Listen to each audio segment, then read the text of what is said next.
Started out frozen. There you go. Yeah, we're going. Hey, good afternoon, everybody, and welcome back to the show. I know it's been a minute, but Chris has been busy, and so has Jimmy. Yeah, man. Yeah, man. Lots going on. It's getting to be that time of year. Things are picking up.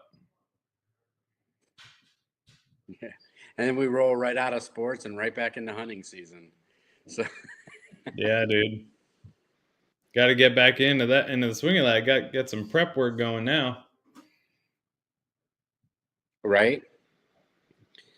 All right, so I guess you guys can probably tell by the title that I Oh, there we go. made for this episode that I spent the last week at the PGA Championship down in Quail, Hallow Golf Course in North Carolina, Charlotte area. Pretty cool. Pretty cool experience. Sounds I'm very never cool. going to understand. Yeah, man, I'm never going to understand how do I say this? How do I explain this? I think that I've played with some people who can hit the ball really far. I no longer believe that. Yeah. I no longer believe. I mean, the distance, and more than the distance is the height. The height at which these guys can get a golf ball off the face of their golf clubs is just mind blowing to me. Like, I've never played with anybody that even is like, you take the guy who finished 74th place in this Yeah, tournament, dead exactly. last, Yeah. and there's not anybody that I've ever played with within 50 strokes of that dude. Yeah, it's crazy, dude. Yeah. Yeah. And these guys, the thing is like the TV doesn't do justice to these guys because, well, maybe it does do justice. I guess it depends on how you look at it. Like, most of these guys that I thought were like bigger dudes, they're not. Like, most of them are like between 5'6" and 5'8", 5'9". Hmm. They're really, most of them are skinny, other than Bob McIntyre and Sepp Straka, who are both fat asses. Hmm. The rest of them are like tiny, teeny tiny. Hmm. Wow. I mean, Scotty's a decent sized guy, but he's slender, but he's pretty big. DeChambeau, he didn't look as big in person as I thought he was going to, but he's still a pretty big dude. He didn't look like JJ Watt or something like No, no, no, no, no. a tight But he's end big. like I mean, you can tell Gronk. he's big, and he's in good shape. But like Rory on TV. I don't know if y'all watched Full Swing the last season of Full Swing, but they show him in the gym, and he's pretty buff guy, but he doesn't look that big in person. I mean, I stood 10 feet away from him, and nothing.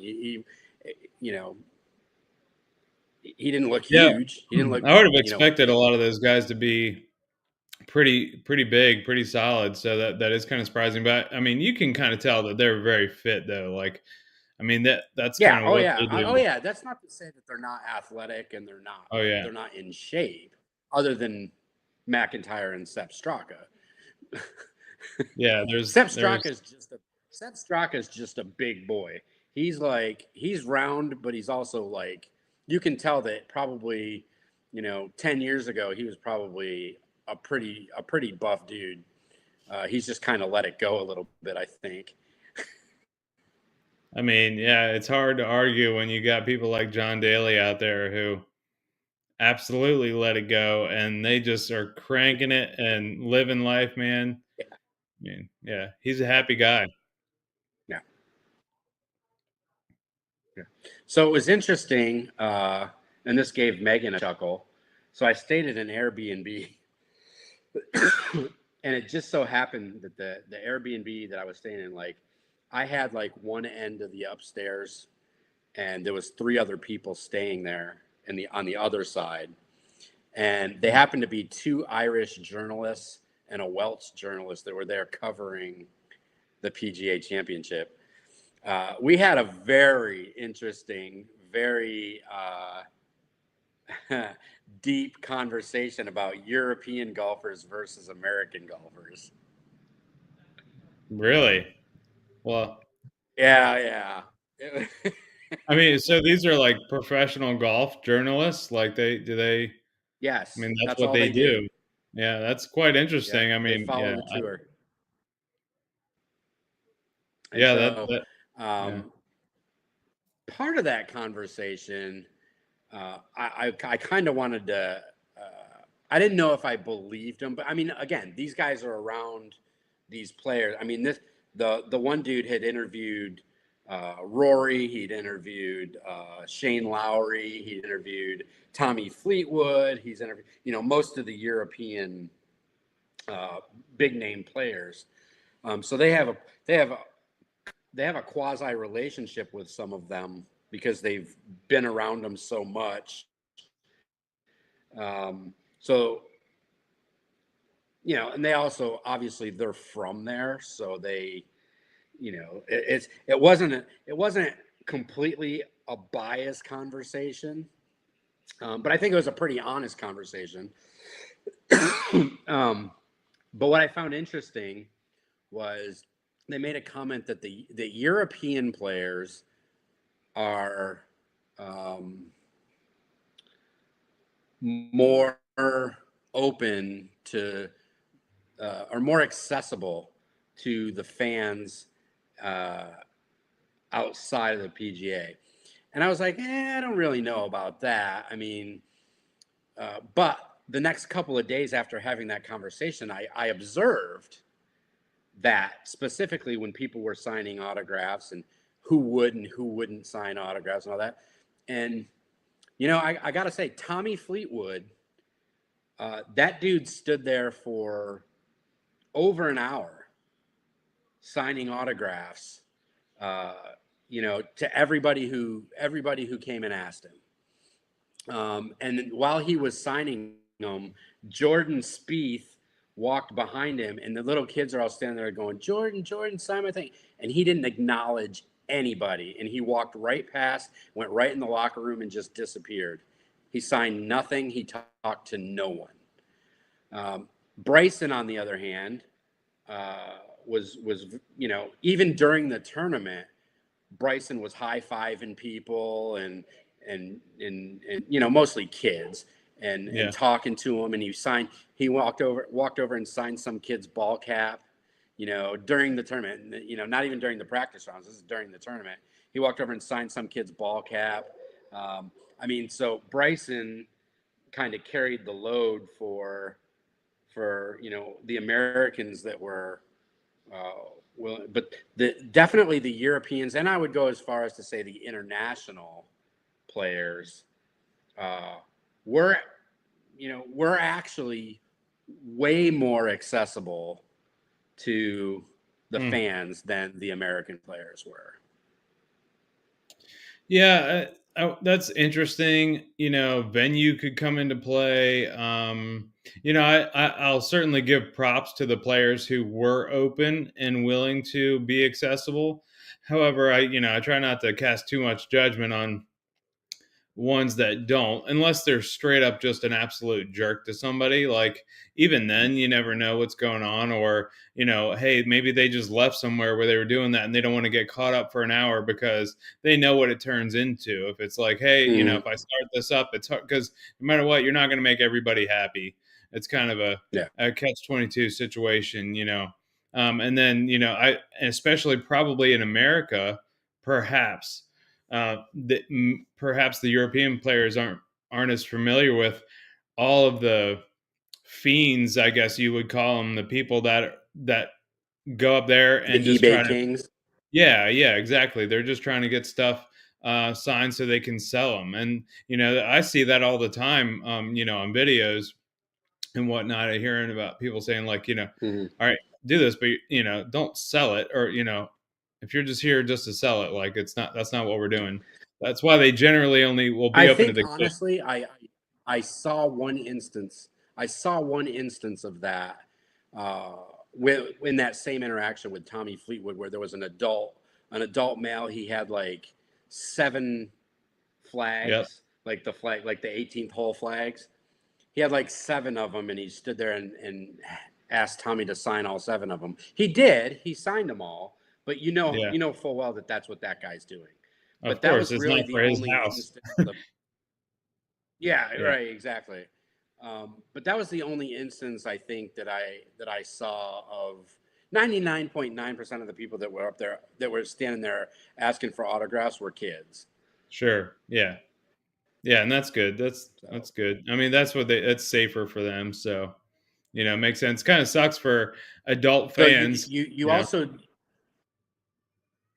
yeah, you also learn uh, which players, whether they be European or American, are completely unapproachable. And that's through talking to these people who follow the PGA like we follow a hockey team. They've been to every single major. They go every year. They go to all the signature events. And there's quite a few of them that were there at this one. Obviously it's a major, so the diehards are going to be there. But they'll tell you straight up, which players historically have made themselves inaccessible Yeah. to the fans. And I imagine they're there's a couple usually like the bigger names, like the biggest of the big yeah, names generally. yeah. They've kind of been there and done that. I'm starting to come around a little bit. I'm starting to come around a little bit on Justin Thomas. He made himself. He played like shit, but he was he was still willing to stand out there and sign autographs and talk to people. Um, he was good. Um, there's one European and one American that I don't care to ever see either one of them ever win a tournament just because of their attitude. Care to share? You can put them on Yeah, I blast. mean, so the European one is Terrell Hatton. Okay. He's an asshole. I'll just say it flat out. He's a dick. Yeah. And actually, the journalists that I talked to said, yeah, we don't even bother trying to talk to him, Yeah. and they're Yeah. Irish.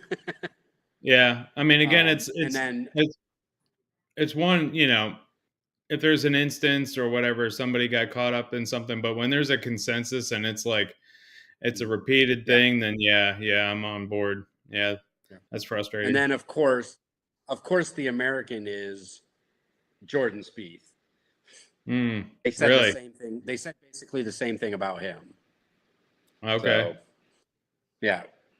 So but by and large, look, everybody was.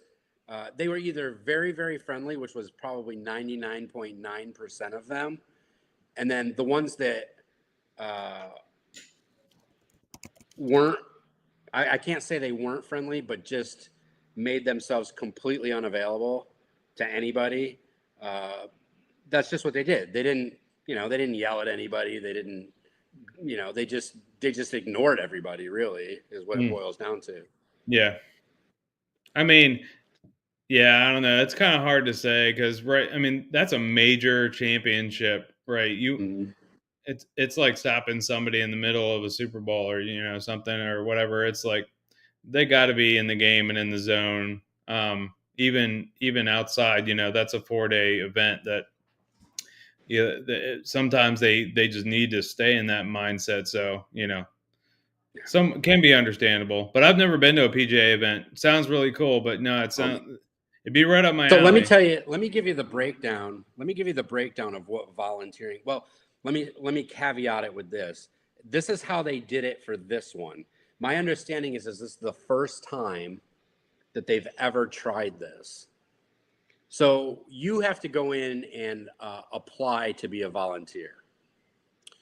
If you get selected to be a volunteer, for this one, I think I had to pay $270.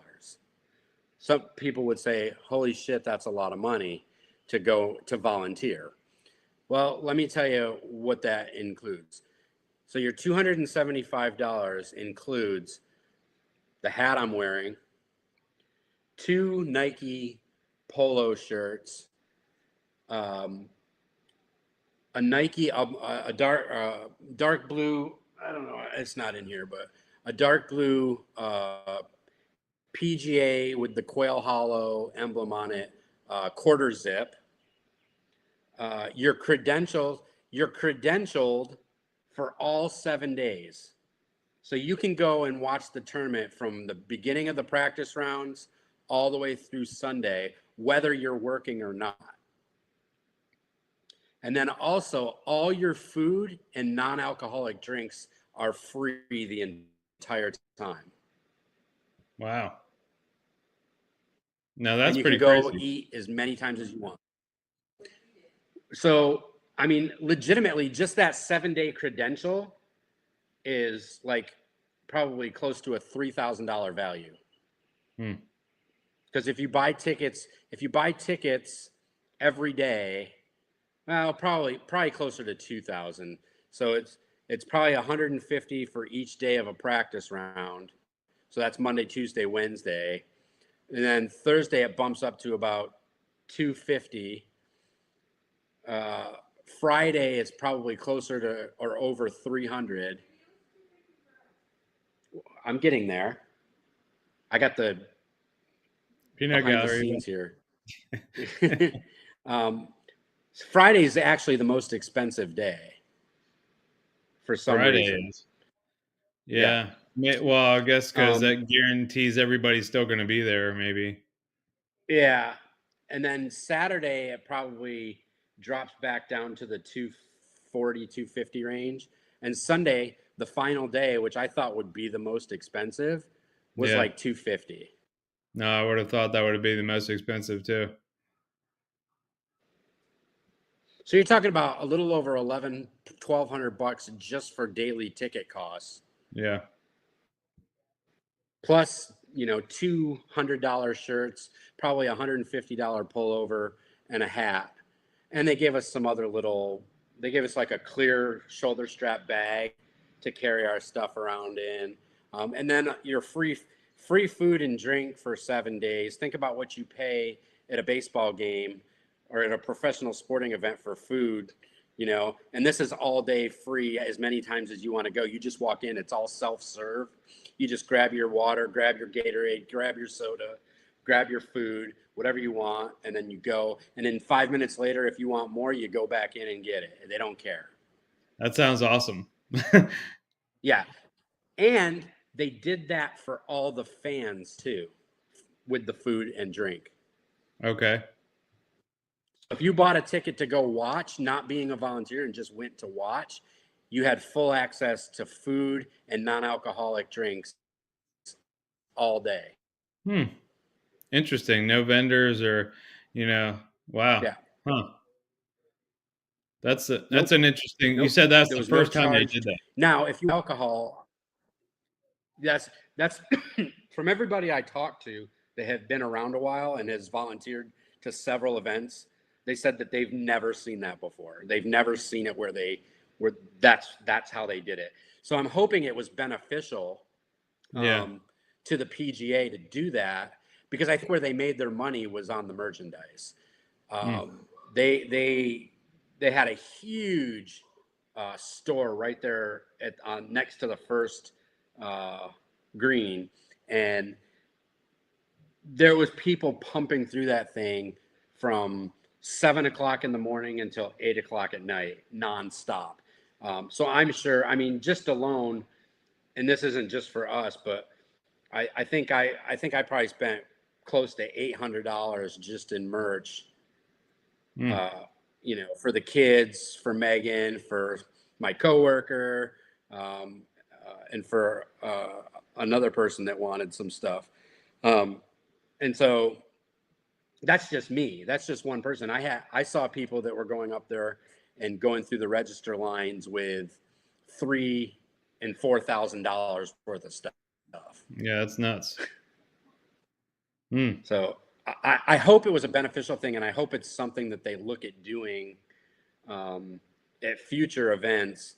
Probably outside of the Masters, they can get away with. The Masters is its own thing. Augusta does their own thing. The PGA doesn't really have much control over that. But it would be really nice, and I think it draws in more people. Because think about it. You pay $250 for a ticket. You get all your food for free, all your drinks for free, other than alcohol. Well, that's probably 70, or if you're a family of 3, that's probably $100 that you're not spending on food. So where you're gonna be more apt to go into that store and buy maybe Yeah. additional merchandise. You're going to use that money elsewhere. They also had T-Mobile actually put up free phone charging stations all over the course. So if you're out there for 12 hours, 13 hours, Snapping taking pictures pictures, and taking videos. Yeah. videos, all those things. And it was really cool. There were these big machines and basically you tap your card, your debit card, credit card on it. It spits out a battery. You connect battery to your phone, go walking while it's charging your phone, however long it takes. And then when it's fully charged or that battery runs out or whatever, you just go to one of the other machines. It doesn't even have to be the same one. And you just plug that battery back in and it says, yep, battery returned, and you don't get charged. Now, if you Yeah. keep the battery, they're going to Yeah. charge you. But as long as you return the battery free of charge and you can still walk around, you can still see everything because it's a small battery. It's like the size of your phone, and it just Sure. has a connector on it, and you just connect it to your phone, and you're on your way. So there's a lot of cool things that they did. Watching Scotty go up the 18th fairway to the green and put it in and win the whole thing was freaking amazing. I'm sure. Yeah. Yeah, yeah, it was great. Watching John Rahm absolutely fold was wonderful. Mm. It's good to see Scotty win. Yeah, that would have been really cool. Yeah, no, I can't. Yeah, no, it was really awesome. So next year, like I said, I think before, it's here in Pennsylvania. The portal's not open to volunteer yet, but I'm on daily watch for the volunteer portal because the earlier you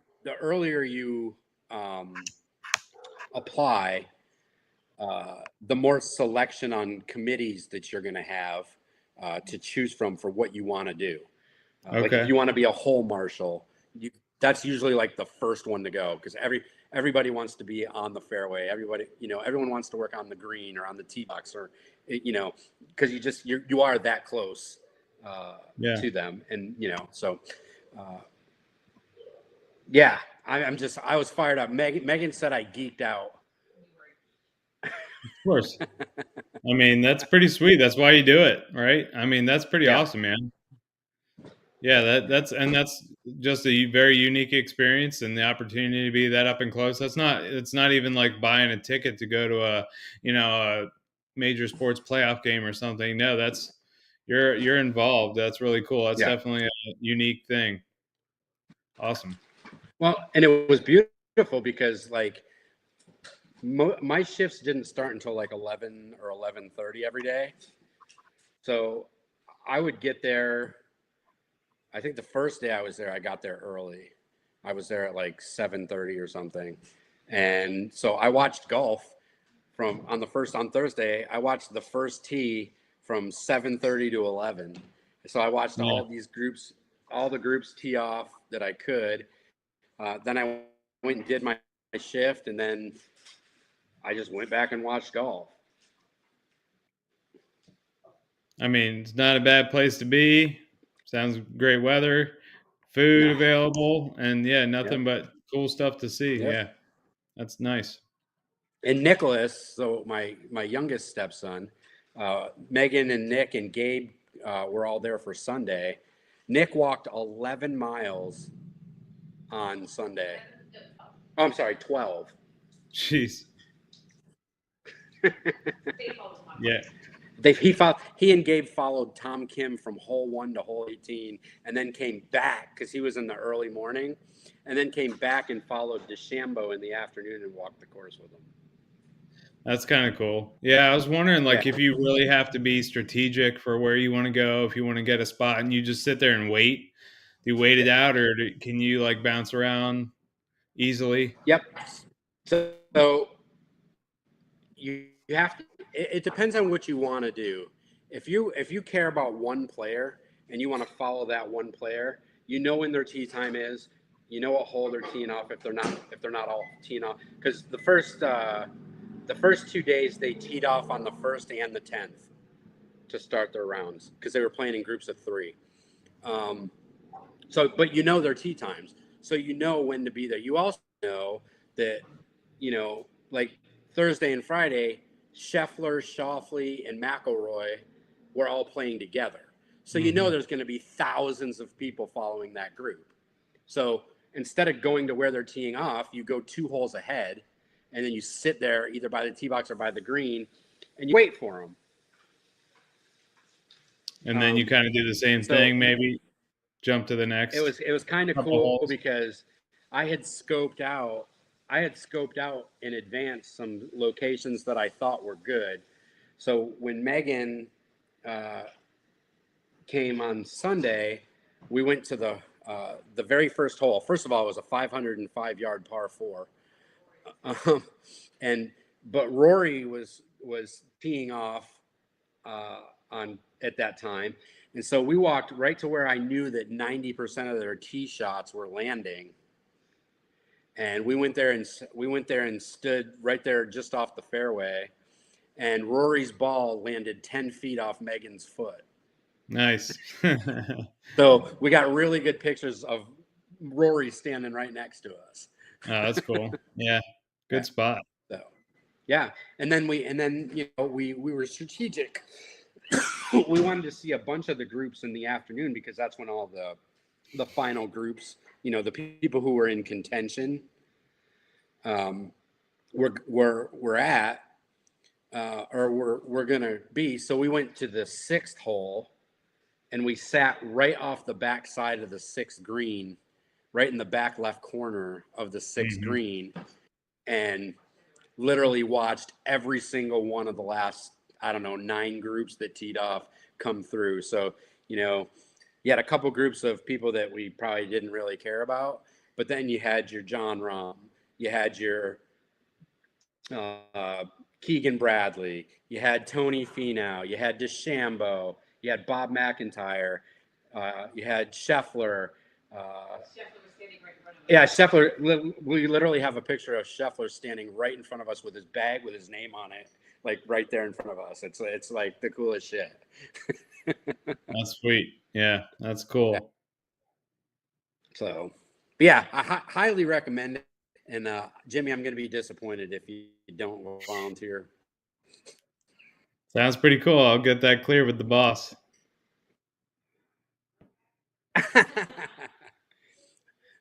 So Megan made a comment when we, I don't know. I think it was her Facebook post that said, "Never in my life did I think that I would be spending my Sundays at the PGA Championship or giving a shit about golf." Yeah, right. I know. That's fair. But yeah, look what you do, Chris. I know. It's bad. I'm a bad influence. I got her hunting. I got her playing golf. Yep. And again, what have you done for me? And it's even so bad, Jimmy, on like 2 days before Mother's Day, she goes, "I know what I want to do for Mother's Day." I'm like, "What's that?" She's like, "Let's go play 18." I'm like, "No, baby, we don't have to do that. This is your day. We don't have to." I'm like, golf. That's probably a great day to get out, right? Like, none of the men are allowed to go play golf that day, so that's probably a great day to be out there. Yeah, the course wasn't very packed. Yeah. It's probably a good day to catch a nice course. Yeah, we played clustered. Okay. I spent more time with my son there than at home. Yeah, she said, "I spent more time on the golf course with my son than I do at home." Yeah, it forces them to be with you too, yeah. because they're always too busy for us now. Yeah, of course. Anyway, that was my experience, and 100% would do it again. Hopefully, like I said, they really consider doing the same type of format that they did for this one.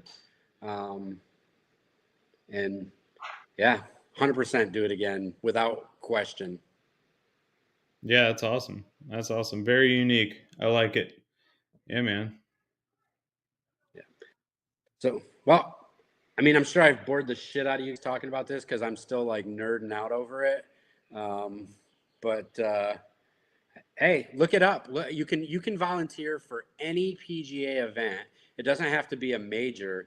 Um, you just have to go online and search PGA volunteer opportunities, and it gives you the calendar. It tells you what the event is, and right next to where the event is, it has a little button that says volunteer. Click on that, and it'll take you through the application process. It's pretty simple. Just your name, uh, address, phone number, contact information stuff. And then you submit it, and if you get selected, they'll contact you and let you know what you have to do to solidify your spot. And then you select what committee you want to be on, and when you get there, they'll give you your job. So, Pretty what was your simple. job? So I ended up being part of the loss prevention team at the back of the store. All right. The muscle. Yeah. So yeah, pretty easy. Nobody. I think what makes it easy doing something like that there is the expectation is probably 99.9% of the people that go to those things. One, most of them have money, so they're not. They're not the ilk that are just going to go in there trying to steal shit. But also, I think it's the golf community. It's not you. I didn't see too many people that I was like, how is that person? How is that person interested in golf? I didn't see a lot of that. Most of the people that were there were obviously golf fans, and they, yeah, some of them even brought their babies with them and pushed them around in a stroller all day. I'm like, hell no. Yeah, no, that would be rough. But I think I saw yeah, something and recently especially that as hilly as that course is. yeah, it's got to be tough. You definitely have to have like your jogging stroller with the big rubber wheels and stuff. But yeah, I think I saw something funny recently, and Yeah. I probably won't capture it well, but it was like golf's the only sport where all the fans show up like they're gonna play in the event. They'll look like they're gonna play in the event. And they all dress like they're gonna Yeah. play. Yeah, that's pretty funny. Yep. Yeah. So, but anyway, that's my rant on and my bragging Yeah, about having a great time for 5 days with a bunch of PGA players. Um, but hopefully, hopefully we have another version like this next year where you and I can compare our experiences. there you go. Yeah, that'll be fun. I love me some golf. Yeah, I got to get out there and Yeah. play anyway. Yeah. Well, I made it home yesterday at like 4:20, and my golf league was at 5:30. So Oh, okay, gotcha. I didn't. I noticeably did not learn anything from watching them play. Well, that's disappointing. You should at least come back with some pointers. And you Well, realize if I I just got any, they didn't stick. yeah, how do you hit it a mile? Yeah, Yeah, yeah, unbelievable to me. I mean, it's like me trying to run a track race against Usain Bolt. sure, sure. It's just not. Yeah, it's There's a no whole there's different no level. comparison. Yeah, yeah. That's pretty crazy. That's cool. All right, guys. Well, we will see you all. Well, I will. I don't. Jimmy, you got hockey on Friday? No, I don't think so. Nope, should be free. Okay. Well, maybe Jimmy will grace us with his presence as well. And I hope you guys have a good rest of the week. We're supposed to get a ton of rain tomorrow, it sounds like. Cold. but yeah, see you Friday. Cool. See ya.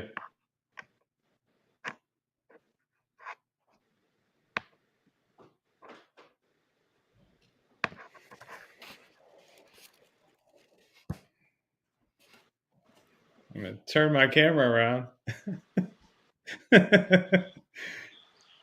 We're still on.